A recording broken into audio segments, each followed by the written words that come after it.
Com world में खुशामदीद। Dear students, उम्मीद है आप खैरियत से होंगे। आज लेक्चर सीरीज़ आईसीएस पार्ट 2 का सेकंड लेक्चर हम बनाने जा रहे हैं। हमने स्टार्ट किया था लास्ट लेक्चर में चैप्टर नंबर 8। आज उसका पार्ट 2 जो है हम उसको डिस्कस करेंगे कि उसमें हमारे पास कौन कौन से टॉपिक्स हैं। पहले ये देख लेते हैं। सबसे पहले हमारे पास होगी हिस्ट्री ऑफ सी लैंग्वेज, फिर हम देखेंगे एडवांटेजेस ऑफ सी लैंग्वेज, फिर हम देखेंगे steps for execution of program in C language, difference between linker and loader. उसके बाद हम देखेंगे difference between dot C and dot C P P. Syntax देखेंगे सी लैंग्वेज का, बग एंड डीबगिंग को समझेंगे, और आखिर पर हम डिस्कस करेंगे टाइप्स ऑफ एरर्स। शुरू करते हैं आज का lecture history of C language से। सी हम सब के इल्म में है कि एक हाई लेवल लैंग्वेज है। इसे बनाया किसने, कहाँ पे बनाया? एक साहब हैं, नाम है उनका डेनिस रिची। कहाँ बनाते हैं जी? AT&T बेल लेबॉर्ट्रीज़ में 1972 में ये कारनामा अंजाम देते हैं। ये लैंग्वेज आई कहाँ से? एक ओल्ड लैंग्वेज इससे पहले थी, उसका नाम था बी। 1969-70s में कैन थॉमसन साहब ने वो मुतारिफ़ कराई थी।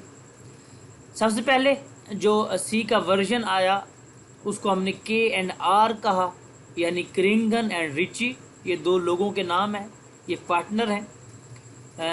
फिर ANSI American national standard institute ने एक सी का स्टैंडर्ड वर्जन मुतारफ़ कराया, उसका नाम उन्होंने रखा ANSI सी।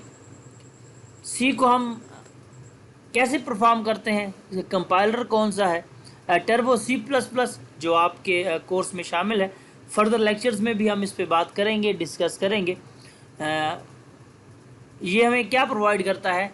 Complete IDE integrated development environment provide करता है एज आ TC एडिटर।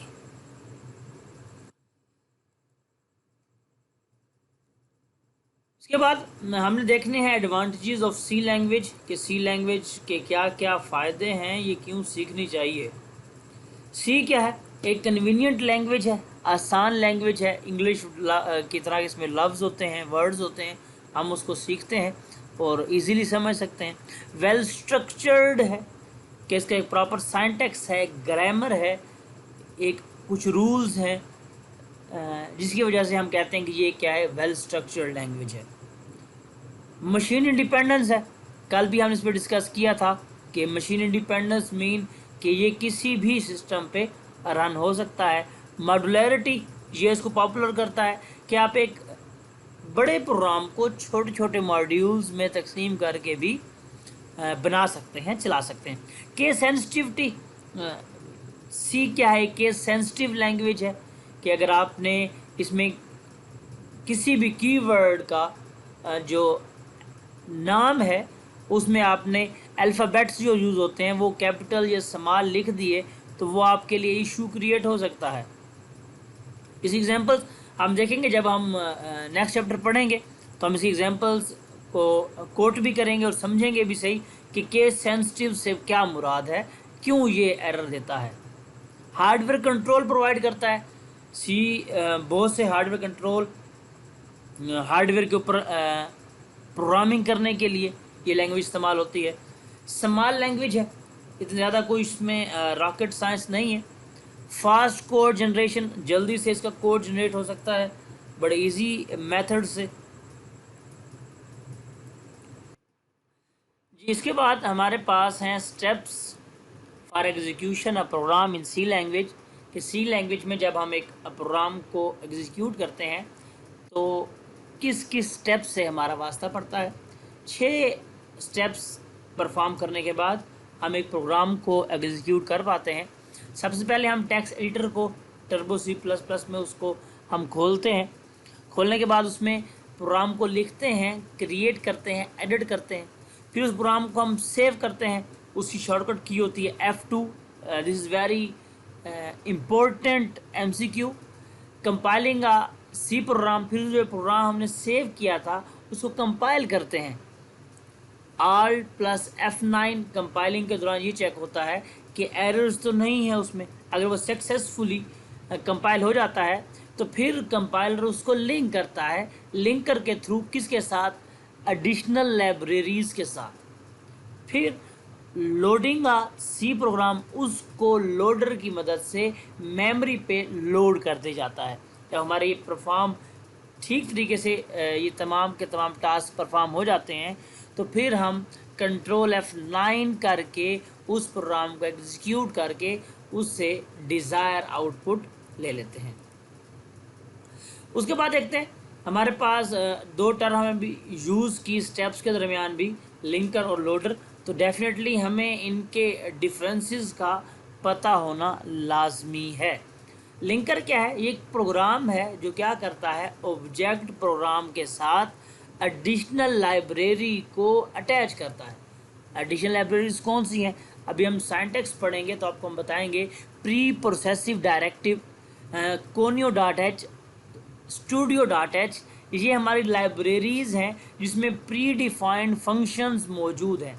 उससे अटैच करने के लिए अपने प्रोग्राम को कंपाइलर लिंकर का सहारा लेता है। ये क्या है? ये C++ कंपाइलर का पार्ट ही है और जो इससे फाइल क्रिएट होती है उसे .exe के तौर पे सेव किया जाता है, यानी एग्जीक्यूशन फाइल। लोडर क्या है? ये क्या करता है? उस एग्जीक्यूटेबल फाइल को मेमोरी पर लोड करता है। किसके लिए?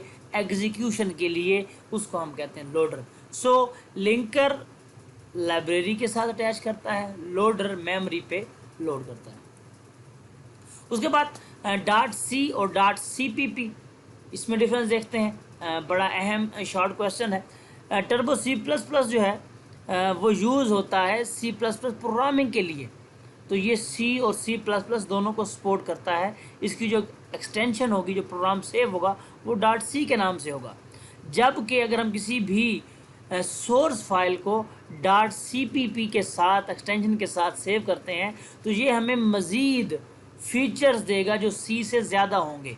ये जो वो फीचर्स हैं जो ANSI C सपोर्ट नहीं करती। जी, नेक्स्ट देखते हैं अपना सिंटैक्स ऑफ C लैंग्वेज कि अगर हमने एक प्रोग्राम लिखना हो तो उसमें हमें क्या क्या चीज़ें चाहिए होती हैं। सबसे पहले आप देखते हैं #include conio.h, फिर #include studio.h, void main और ब्रैकेट साइंस। ये सारी चीज़ें क्या हैं मैं भी आपसे डिस्कस करूँगा, लेकिन ये बताता चलूँ आप लोगों को कि आपने इसको अच्छे से याद कर लेना है, रट्टा मार लेना है, क्योंकि rattalization is the best policy to pass the examination. तो सिंटैक्स आपको अच्छी तरीके से आना चाहिए।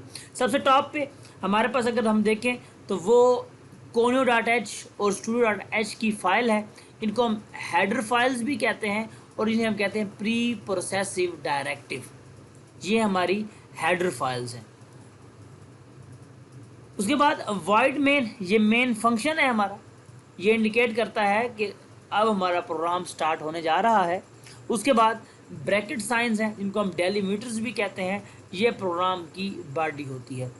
लाइब्रेरीज में क्या होता है? प्री डिफाइंड फंक्शंस मौजूद होते हैं, वेरिएबल्स की डेफिनेशन मौजूद होती हैं कि जो भी चीज़ हम बॉडी में यूज़ करते हैं उसकी डेफिनेशन पहले से लाइब्रेरीज में मौजूद होती हैं। बग एंटी बगिंग, कोई भी एरर प्रोग्राम के अंदर हम उसे बग कहते हैं और उसको रिमूव करने का जो प्रोसेस है उसे हम डीबगिंग कहते हैं। आखिरी टॉपिक आज के दिन का टाइप्स ऑफ एरर्स हैं। 3 तरह के एरर्स हमारे पास मौजूद हैं।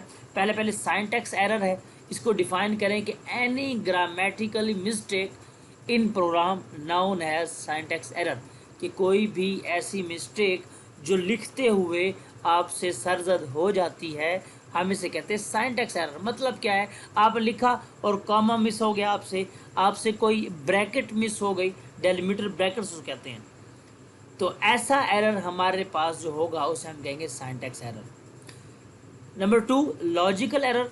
ये कब अकर होता है? जब आप एक पुअर लॉजिक परफॉर्म करते हैं तो लॉजिकल एरर से वास्ता पड़ता है। मतलब क्या है? प्रोग्राम की डिमांड थी कि आपने लिखा था ए लेस देन बी और आपने लिख दिया ए ग्रेटर देन बी। तो इस तरह क्या होगा? आपका आंसर तो आ जाएगा लेकिन वो आंसर गलत आएगा। तो ये एरर जो है लॉजिकल एरर कहलाता है। रन टाइम एरर, ये ड्यूरिंग एग्जीक्यूशन हो सकता है, कंपाइलर में इशू भी हो सकता है और आपकी वजह से भी हो सकता है कि फॉर एग्जांपल आपने किसी भी नंबर को 0 से डिवाइड किया तो आंसर अनडिफाइंड आएगा। तो इसमें जो लॉजिकल एरर है ये most difficult to find out है। ये एमसीक्यूज भी आ सकता है, शॉर्ट क्वेश्चन भी आ सकता है और लॉन्ग क्वेश्चन में ये पार्ट बन सकता है कि एरर्स को डिफाइन करें और इसको भी एलेबोरेट करें कि कौन सा error most difficult to find out है।